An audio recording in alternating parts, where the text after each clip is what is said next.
So what I wanted to talk about for this first lesson is using two snare mics.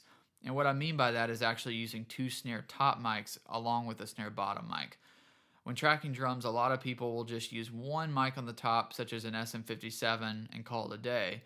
But over the years, I've experimented with using two different mics on the top along with the bottom mic and really found it to be an advantage when I'm trying to sculpt a good drum sound. So the two mics that I'll be using today are a Telefunken M80 SH, which is a dynamic mic from Telefunken. It's basically a better 57 in my eyes. So I used a 57 for a while and heard good things about the M80, so I picked it up. And basically it just offers a bigger low end, a little bit more extended top end, and it's a little less mid-forward, so it's a little more natural sounding than a 57. And the other mic is a cheap Behringer C2 pencil mic. It's like 30 bucks, brand new.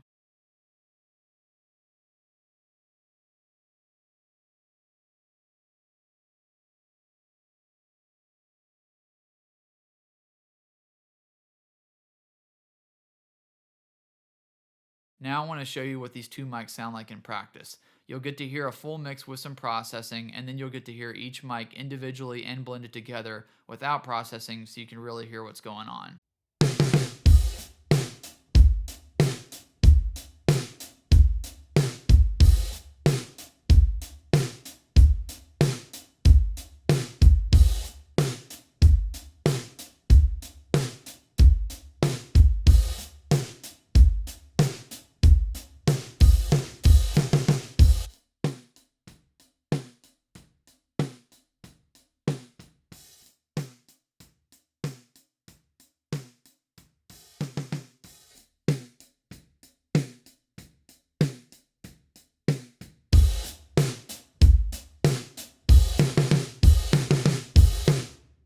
So as you can see, those two mics sound completely different and both bring something unique to the table.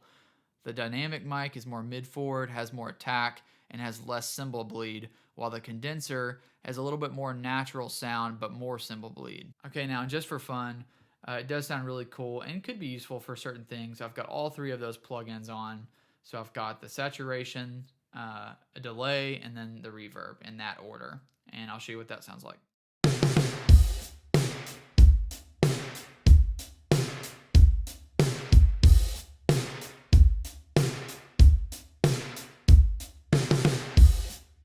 All right, that's all I've got for this lesson on using two snare mics.